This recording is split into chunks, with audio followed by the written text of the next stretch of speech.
El Padre Montevideo. El Padre Montevideo. Bon, cette fois ça devrait se passer un peu mieux, j'ai calmé le prêtre une bonne fois pour toutes.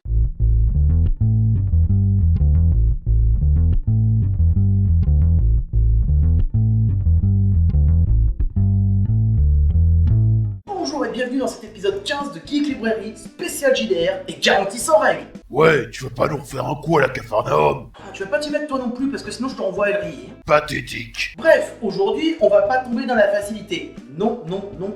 Je vais vous parler de 7 JDR, oui 7, ni plus ni moins, qui ne sont pas forcément ultra connus.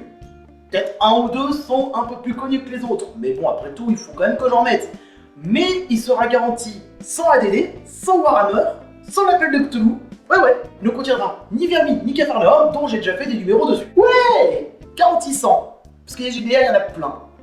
Même des hommes probables. Donc aujourd'hui, 7 JDR dont vous ignorez peut-être l'existence. Et en numéro 7? Non mais sérieux, faut les classifier en fait. Muséum est un JDR amateur qui a gagné le concours du Demi-Journal, la 2e édition avec le thème de réseau tentaculaire. Il est disponible dans un recueil que Forge Songe a sorti avec entre autres les meilleures participations qu'a pu avoir le site. Dans Muséum, en fait, les joueurs vont se retrouver bloqués dans un musée quantique, où à un moment donné, au début du jeu, ils auront perdu leur chemin et ils seront obligés d'errer de salle en salle pour pouvoir espérer trouver la sortie.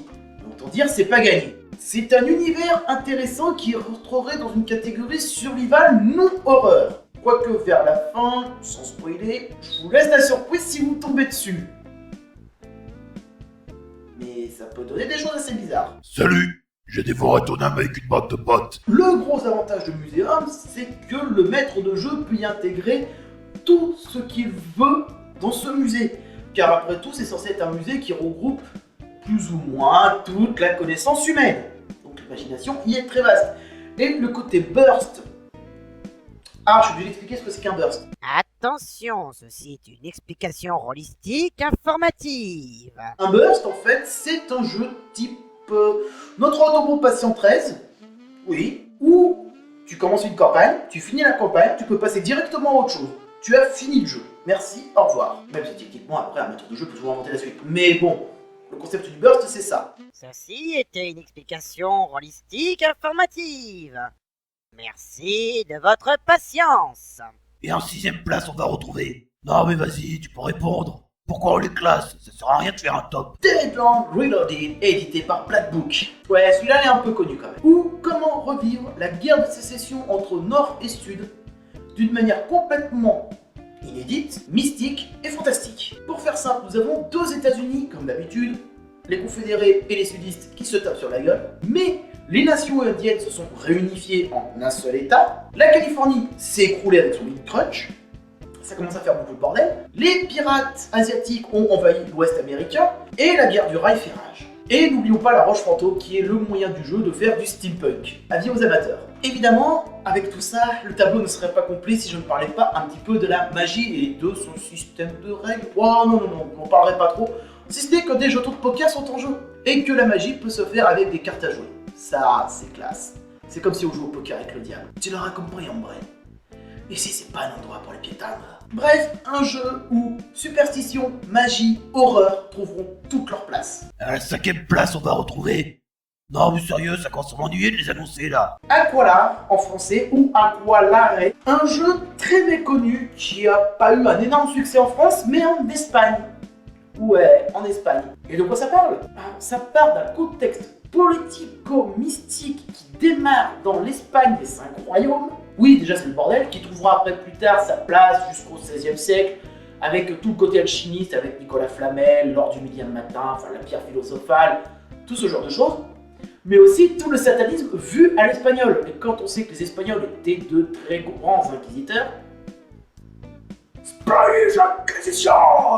Bref, Aqualare propose une plongée dans le monde occulte vu par le sud de l'Europe, ou du moins par l'Espagne, qui tranche véritablement avec l'occultisme tel qu'on pourrait le voir dans d'autres jeux de rôle qui seraient plus teintés de cet occultisme nord-européen. Ensuite, certaines critiques ont un petit peu descendu le système de règles en flammes parce que c'était surtout le système basique de Chaosium J'ai envie de dire, c'est vraiment pas le problème du jeu. Intéressez-vous d'abord à son univers. Si vraiment l'univers vous plaît, les règles peuvent toujours être modifiées, ce n'est pas un problème.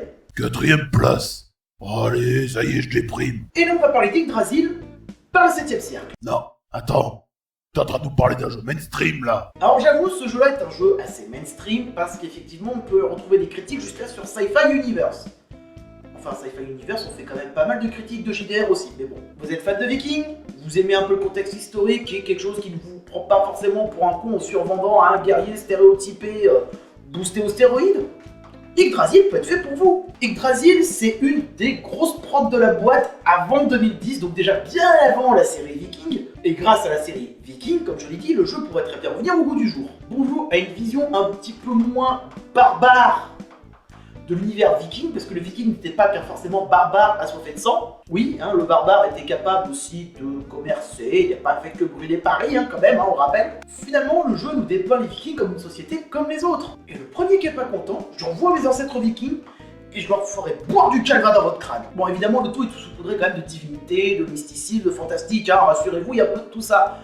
Mais c'est pas que du bourrinisme. En un mot, vous avez aimé Vikings? Oui, je sais, j'insiste dessus. Jetez-vous sur Yggdrasil. Et en 3ème place. Tiens, il est où le padré? J'ai failli le mettre en première position, mais voilà, je vais pas m'attarder dessus.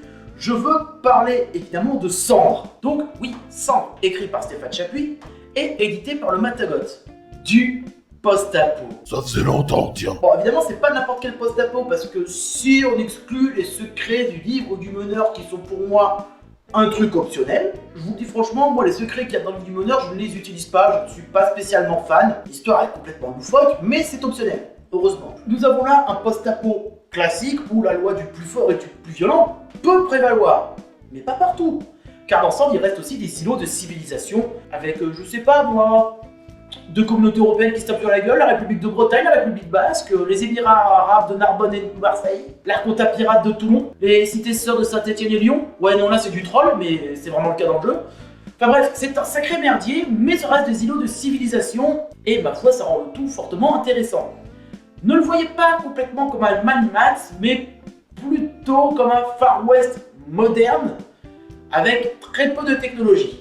Donc oui, vous pouvez mélanger Mad Max et le Far West, pour vous donner à peu près un ordre d'idée de ce que pourrait donner Cendre. C'est le jeu parfait pour les débrouillards, les roublards, ceux qui ont un peu la tchatch, et pas forcément les grosses brutes épaisses. Mais je tiens à préciser que Cendre est un jeu éminemment mortel. Les balles sont mortelles, certes, mais même la météo peut vouloir ta mort, les conditions y sont extrêmes, et la moindre maladie pourrait te tuer en un rien de temps. Et en 2ème position. Non mais là ça fait acteur de stand-up. Celui-là, il déchaîne les passions. Dans mon entourage, il laisse pas indifférent, et ses fans font partie de ces fans les plus hardcore que j'ai pu voir, c'est-à-dire que des fans de Warhammer, c'est My Little Pony à comparaison.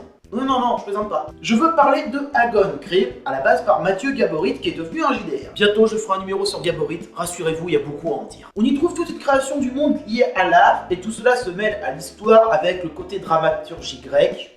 Oui, il y a beaucoup de choses qui s'y retrouvent, une grande inspiration. Tout ça pour nous donner un jeu très sombre, beaucoup plus sombre qu'il n'est pas au premier abord. Parce qu'évidemment, tout ce qui se déroule dans cet univers, même les ténèbres et la lumière, n'en sont que des acteurs dans une trame fantastique et épique comme jamais il n'aurait été donné possible de jouer ou de lire. Prenez Agon comme une scène de théâtre véritablement au sens littéral à interpréter, à lire et à découvrir.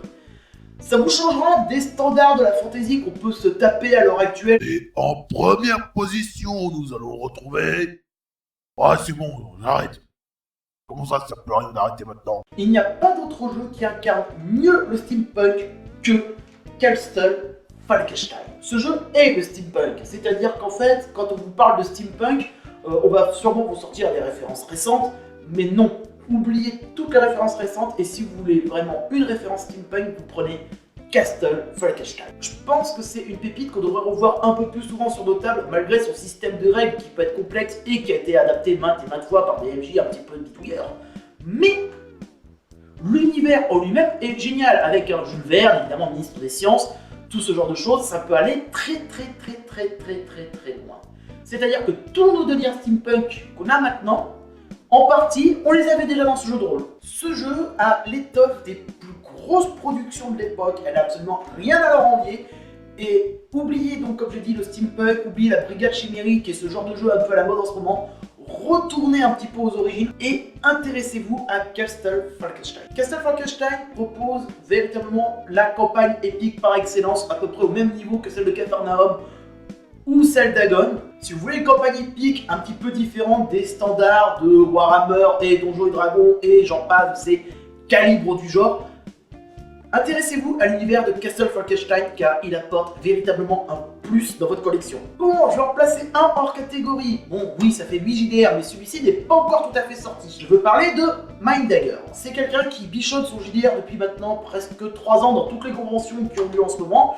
Et on va dire que j'aime bien son opinion sur certains médiévaux fantastiques. Et aussi, tu veux pas parler des ombres d'Esteren tant qu'on y est, non? Reparle-moi une seule fois de ce jeu, et je te promets des zéros de souffrance. Papa, il me fait peur. Et voilà, ce numéro de Geek Librairie est enfin fini. Donc vous connaissez la manœuvre, hein, vous partagez, vous vous abonnez, vous n'hésitez surtout pas. Et nous allons nous quitter sur une phrase de notre père à tous, Ernest Gary Gigax. Les dés ne servent qu'à faire du bruit derrière l'écran. Belle ironie de la chose. Amis lecteurs, portez-vous bien, ayez toujours un livre à portée de main et rendez-vous au prochain numéro.